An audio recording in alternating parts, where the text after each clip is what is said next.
It's a real treat to talk to a master. Again, Kevin, it's nice to hear your calls. Would you demonstrate a mouth call for us? Sure. So this is my jelly head call, and what I do is a lot of people say, well, how come your tape is smaller? All my mouth calls come with big tape because everybody has a different size palate. Yeah. And it's a lot easier to trim tape down to fit in your mouth than it is to add tape on.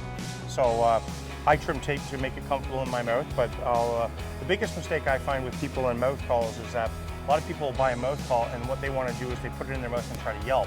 So I run basically through a scenario for them. I said the first thing is get the mouth call comfortable in your mouth. A lot of people have a gag reflex and they can't use them, which makes it very difficult. Or when the reeds flutter, it tickles the top of their mouth and they don't like that. So I actually will run through them and I'll show you the steps that I teach somebody as if I was teaching you a mouth call. So once you can get it comfortable in your mouth, I tell people just to get it to make a squeak. So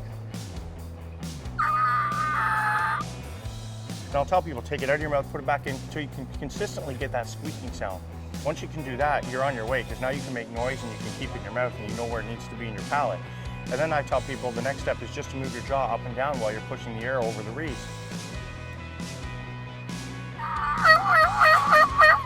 Yeah.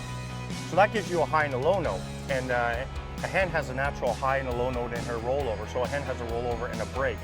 So the way I get that sound, once they can do that is I say the word chalk. I tell people to say the word chalk. So when they're doing that and you say the word chalk, everything that you're going to notice when I teach somebody, it ends in a K and you close your mouth because that's the cutoff. So to clear a break at the end. So 3 steps would be this.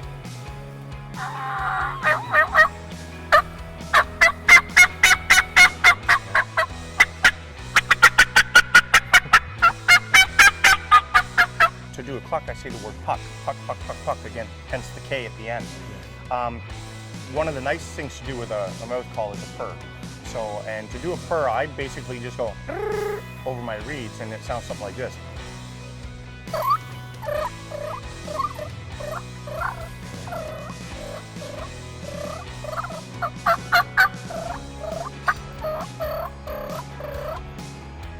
that's my purr. Very, very lifelike. When somebody does buy a latex call, I know one of the questions is the flaps on the reed up or down?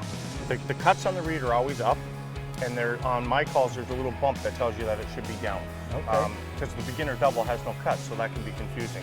The beginner double is made for learning, and that is so that people it's not stretched too tight and all that, so that they can get confidence in getting the sound, and then you can move up in your reeds, because the more reeds you get, the bigger the cuts. The harder it is, the more control it takes. So. It's nice to have that bump on it so you can tell in the dark whether you're up or down. Yes. Oh, that's fantastic. That's